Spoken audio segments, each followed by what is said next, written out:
Man Visible and Invisible by C.W. Leadbeater. Chapter 16. The Ordinary Person. Let us now examine the average man in the street, in order that we may see what advancement has been made, and in what way it shows itself in the various vehicles.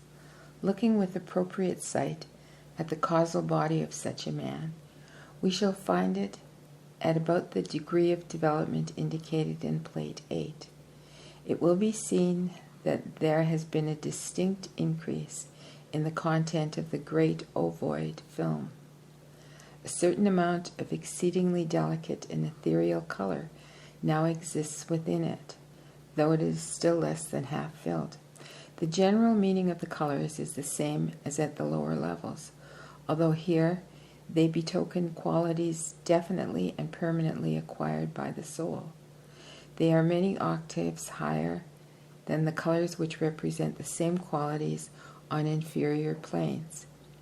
It will be seen that something of the higher intellect, something of the power of true devotion and true unselfish love has already been developed within the man, and whatever expression of this may be possible upon the lower planes will be his as a kind of stock in trade or inherent quality in every incarnation which the future holds in store for him.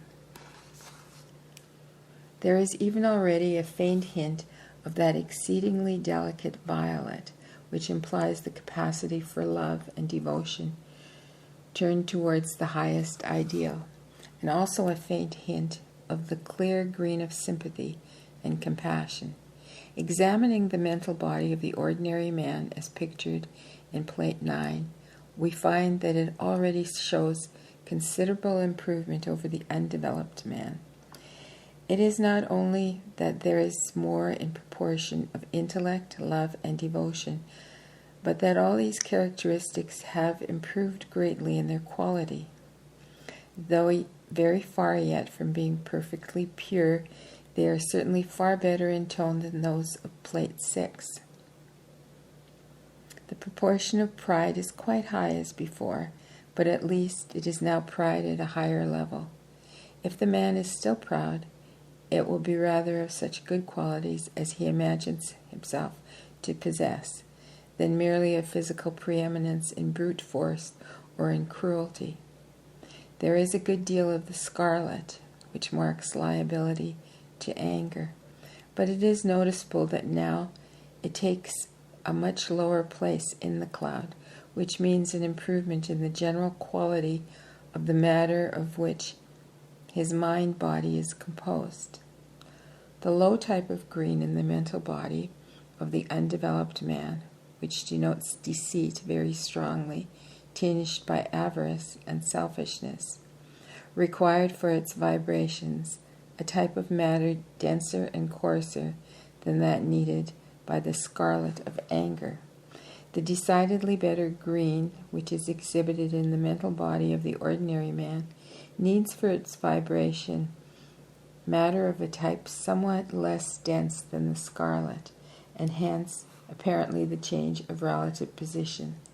The green has now advanced to the suggestion of a certain amount of versatility and adaptability, rather than deceit or cunning. A large portion of the mind is still occupied by the brown of selfish tendencies, but even this color will seem to be a trifle warmer and less grim than before. If we now turn to Plate 10, we shall find the astral body which corresponds to the mental body in Plate 9, the astral body of the ordinary man. It will be seen that in this astral body that it agrees closely with its mental, though its colors are naturally somewhat coarser, and it contains very decided indications of certain passions which cannot be expressed on the higher plane. Still, it will be found much improved as compared with the astral body on Plate 7. There is less of sensuality, though it is still unfortunately one of the most prominent characteristics, but at least it is less utterly brutal and overpowering than it was. Selfishness is still very prominent, and the capability of deceit for personal ends is still undoubtedly present. But already the green seems to be dividing itself into two distinct qualities, showing that mere cunning is gradually becoming adaptability. This drawing of the astral body represents not only the average quality of the type of man to which it belongs, but also its average condition when comparatively at rest.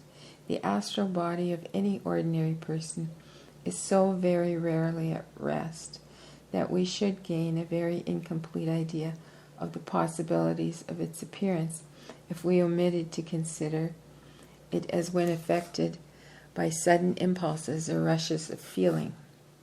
There are also certain more permanent attitudes of mind which produce modifications of the astral body that are sufficiently distinct to be worthy of remark, and we shall now devote a few plates to illustrating these various effects.